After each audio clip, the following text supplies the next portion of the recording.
जय माता की, राधे राधे। सबको हर हर महादेव। हमारी यूट्यूब फैमिली जितनी है सबको राधे राधे। हमारी तरफ से भैया बहुत प्यारा सा हम लोग बहुत अच्छे से गीत गाने जा रहे हैं। अगर जैसा भी लगेगा गीत जरूर बताइएगा और फुल आवाज करके आप लोग सुनना। वीडियो को लाइक शेयर कमेंट जरूर करना। अगर अच्छा लगे तो शेयर भी कर देना आप लोग। नहीं अच्छा लगे तो कोई बात नहीं है, ज्यादा जबरदस्ती हम किसी से करते हैं। चलिए मैं शुरू करती हूँ। बहुत प्यारा सा गीत है ये। क्या क्या बटता है घर में, बंटवारा क्या बंटवारे वाला गीत है ये। आप लोग क्या क्या चीज बंटवारा होता है सुनिए। वीडियो को अंत तक सुनना तभी इसमें समझ में आएगा क्या क्या बंटवारा होता है। दुई दुई गो लाल जन माई बतावा माई कहाँ कर जाई। दुई दुई गो लाल जन माई बतावा माई कहाँ कर जाई। दुई दुई गो लाल जन माई बतावा माई कहाँ कर जाई। बट गईले खेतवा हो बट गई कियरिया, बट गईले खेतवा हो बट गई कियरिया, बट गईले खेतवा हो बट गई कियरिया, बट गईले घर घर के पाई बतावा मैया कहाँ कर जाई। बट गईले घर घर पाई बतावा मैया कहाँ कर जाई।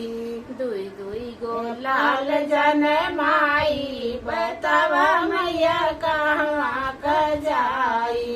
दुई दुई गो लाल जन माई बतावा मैया कहाँ कर जाई। बट गईले अरतन हो बट गईले बरतन, बट गईले अरतन हो बट गईले बरतन, बट गईले अरतन हो बट गईले बरतन, बट गईले महलाया तारी बतावा मैया कहाँ का जाई। बट गईले महलाया तारी बतावा मैया कहाँ का जाई। दुई दुई को लाल जन माई बतावा सासू कहाँ का जाई। दुई दुई को लाल जन माई बतावा सासू कहाँ का जाई।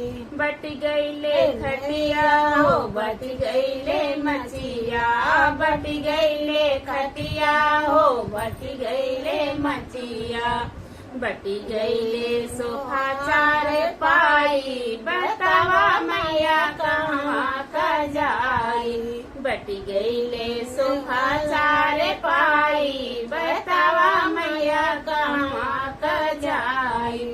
दुई दुई गो लाल जन माई बतावा मैया कहाँ का जाई। दुई दुई गो लाल जन माई बतावा मैया कहाँ का जाई। बट गईले गैया हो बट गई भैंसिया, बट गईले गैया हो बट गई भैंसिया, बट गईले हसुआ हराई बतावा मैया कहाँ का जाई। बट गईले हसुआ हराई बतावा मैया कहाँ का जाई। दुई दुई गो लाल जन माई बतावा मैया कहाँ का जाई। आपस में भैया हो सब कुछ बटाई, आपस में भैया हो सब कुछ बटाई। माई के प्यार कैसे कैसे बताई, माई के प्यार कैसे कैसे बतावे।